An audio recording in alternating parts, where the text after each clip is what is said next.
जिन सज्जन की हत्या हुई है वो जनसुराज में आधिकारिक तौर पर नहीं है, लेकिन जनसुराज के जो वहाँ आधिकारिक उम्मीदवार हैं पीयूष जी, उनके साथ उनके समर्थन में वो लगे रहे हैं।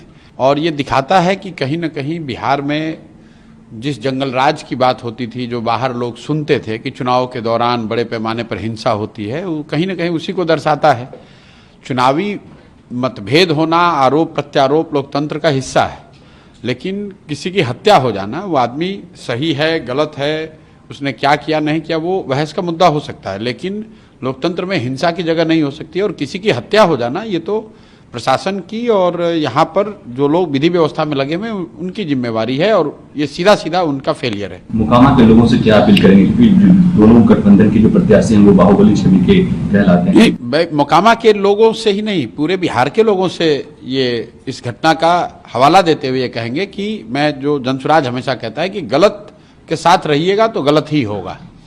बाहुबली किसी जाति का हो, किसी समाज का हो, आपके गांव का हो, आपके विचारधारा का हो, जो गलत है वो गलत है। और मोकामा में ये दिख रहा है कि अगर दो बाहुबली लड़ रहे हैं, उसमें जनसुराज का एक पढ़ा लिखा यंग लड़का चुनाव लड़ रहा है, तो कितनी घबराहट है। मैंने एक पहले भी बयान में कहा था कि जो बाहुबली हैं वो बाहुबलियों से लड़ने में नहीं डरते हैं, वो अच्छे लोगों से लड़ने में डरते हैं।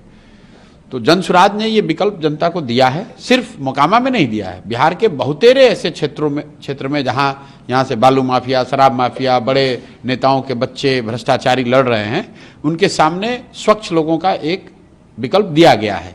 अब बिहार की जनता पर है कि वो स्वच्छ लोगों को चुनती है या फिर वही पुराने भ्रष्टाचारियों को, बाहुबलियों को चुनती है। स्कूल का बस्ता छाप पर बटन दबाएं, जनसुराज को विजयी बनाएं।